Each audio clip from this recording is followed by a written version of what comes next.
Hey, good afternoon. I'm Rory. This is 420 Central, and welcome to the show. So, several years ago, I met a gentleman. His name is Rheece, and he goes by the name of Rheece Moonjava in his art world.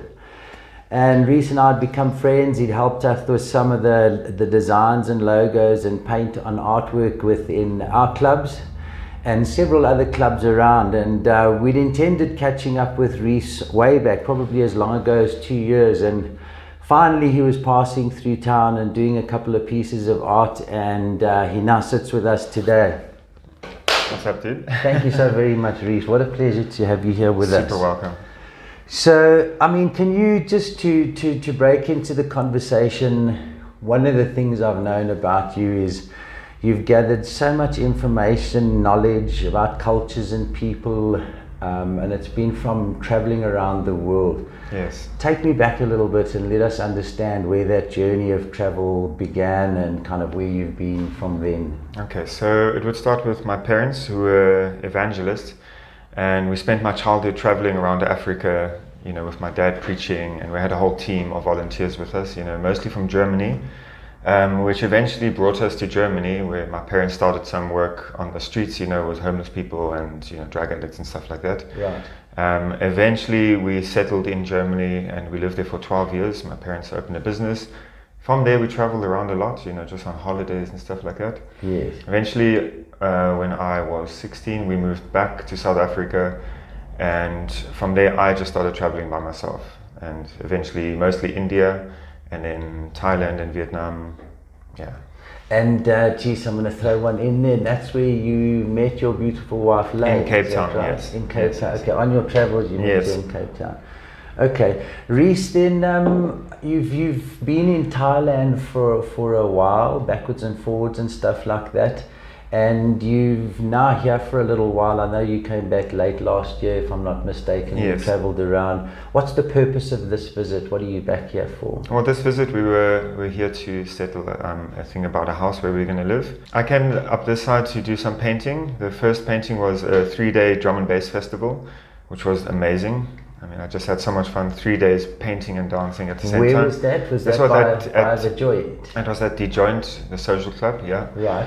And after that I went to the Cradle Stoner and I made a painting in their bud bar. Yes. Also very fun, very easygoing, nice work. Awesome, nice people all along the way. I love the cannabis community. It's great making art for them and for you guys. Yes.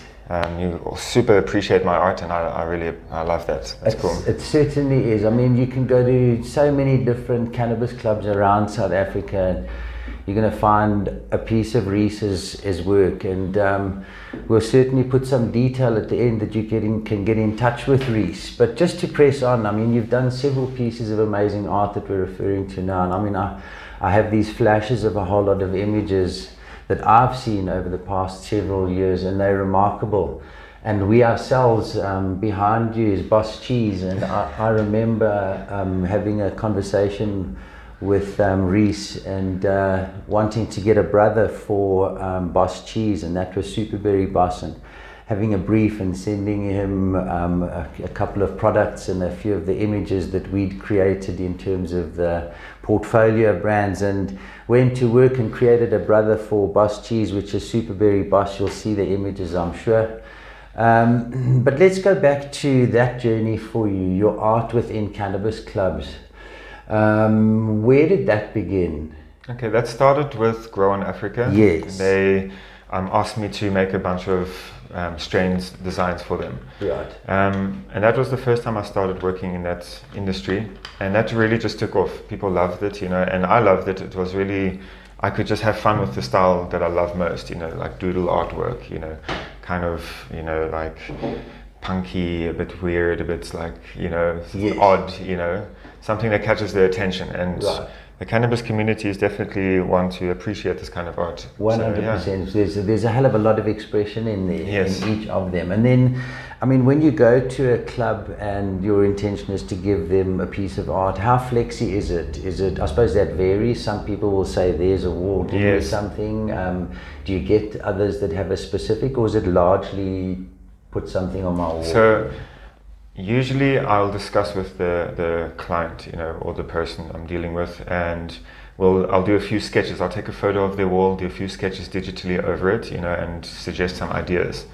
But usually, within a few drawings, we hone in on a nice design, and I like to push for the style and the themes that I think will work well with that thing too. But I mean, obviously, it's a collaboration between the customer and myself. So you'll kind of get your pointers just through conversation with them. You'll get a feel for what the club sort of tells you, and then decide. Yeah, the best is if I just can get the feel of the place and then come up with a few ideas and just have free reign, which is usually what I get. So that's nice. Right. I mean, there was also something you added that I thought was quite smart. Is that you'll have people that come past and greet you while you're working. You're there for a couple of days.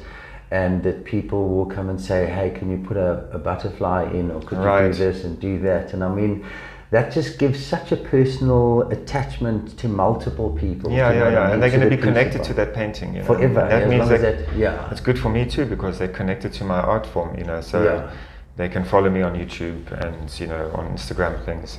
And that really helps my own journey, so it's cool to make these connections and connect the people I'm meeting to the artwork I'm making. Agree. And then Rheece, just on that journey, I mean, hazard a guess, how many clubs have you been to in South Africa? Like 9 or 10 maybe. Okay. And as far afield as from Cape Town to Pretoria and all over the place really. Joburg, Pretoria. And then one of the things that you've done is you've extended your art into a t-shirt space, which I think is really, really smart. I think the designs are beautiful. And again, I think a pleasure, really. The fact that it fits into a really broad audience, they so easily fit into the cannabis space as well. Yes. And what Rheece has done is you can get a t-shirt, one of, there's a process, and again we'll put some of that information in when we edit this, and you can pick one. It's obviously price related. I think they're very reasonable. You can have a one-off design and have it printed, and you'll be supporting Rheece in his journey with traveling through life and bringing designs and great art to us. So I just want to change tack a little bit, and you left here and you went to Thailand a while ago, and your journey there was to go and teach. I know it would have been in the art space. Was there anything else that you've been teaching while you've been there? I was doing ecology. I was the ecology teacher. I love outdoors things, so I love gardening and animals and species and things like that. So I had a good time teaching ecology for a while. But then, seeing that I could draw really well, they eventually offered me the art position at the school, and I love that. I really did. I know, that was amazing. Yeah, we were chatting a little bit off screen, and just you talking about how much fun you have relating more than just the pen on paper, the life stories, and as much as you can attach to it. And tell us a bit about that. Yeah. So whenever I'm making art, I'm always obviously influenced by the latest things that I have around me. So you'll see the themes of where I am pop up in the art pieces. If I'm in a tropical place, I'm definitely going to paint more palm trees and themes like that. So it's an ongoing journey. Yes, I mean, I'm thinking now and perhaps we can drop that clip in, was with your journey through India in the back of one of those trucks. Yes. And you're doing the drawing and narrating a bit of a story. Okay, yeah. I mean, that's also something I've done a little bit, usually more abstractly. I'll talk about my journeys in an abstract way. Right. I didn't specifically draw about things, but it's a new thing. I'm actually going through my stories that I can recall. And I'm starting to make drawings while telling the story about that, and I think that's cool. I should have done it while I was traveling. Yes. But it's following, and I'll continue it in my travels, because the journey doesn't stop, Right, it doesn't stop, And for me, you've got to be wanting to learn all the way through life, because that's where the gems are, the willingness staying to fresh and staying open. Yeah. And then Rheece, I've known you to be someone that's got a musical thread that runs through you. How long have you been in that musical space, or how much time have you spent playing? When I was a kid, I used to play on tabletops, and then And then eventually my parents bought me a drum, and I played that and got really good at it. Took it everywhere I walked, you know. Later I started on a didgeridoo. Also got really good. Just obsessed about whatever instrument I was playing with, you know. Like in that time, I would take it everywhere. I'd go to the, if there was a parking lot I could wait in while my parents were at the shop, I would play didgeridoo, you know. Yeah. And then eventually went to flute and a little bit of ukulele and a bit of guitar and Indian drums, the tablas. I went to India to learn about those. Yeah. Only turned out to have one lesson because I didn't have enough money for this guru. Yeah. So I took one lesson and then went traveling. Anyway, continued learning.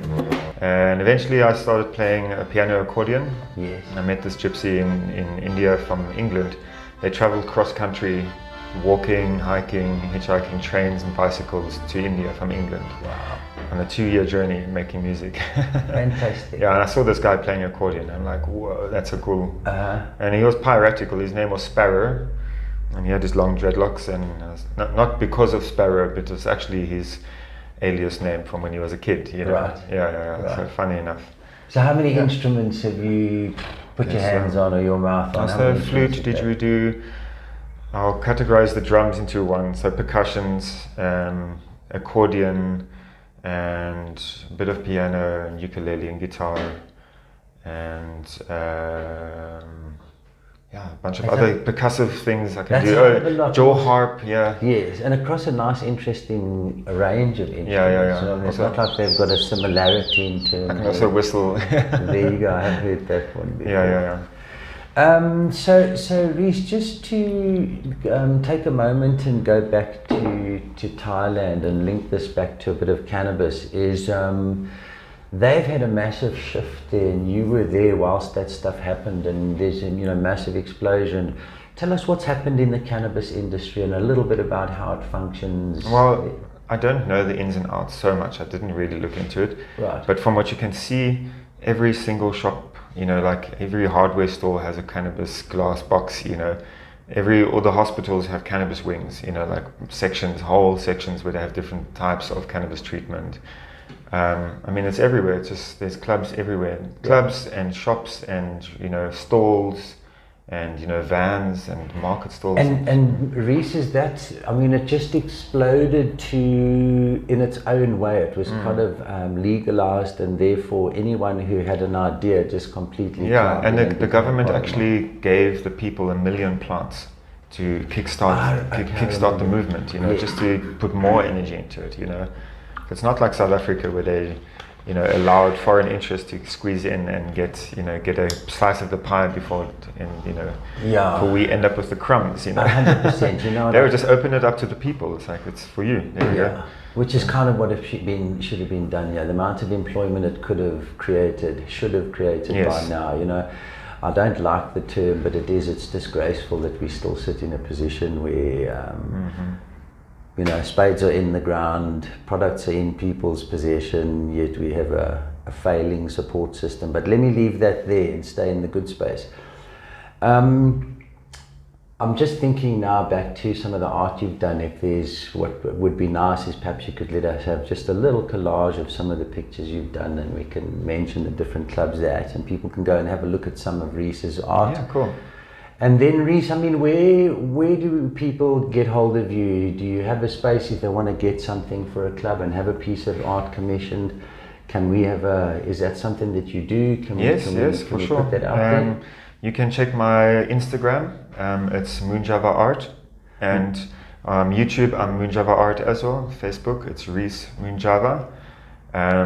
My YouTube is a very helpful one. If you want to support my art, go to YouTube and click subscribe. If you want to chat to me and ask me about commission work and stuff like that, Instagram is a good platform for that.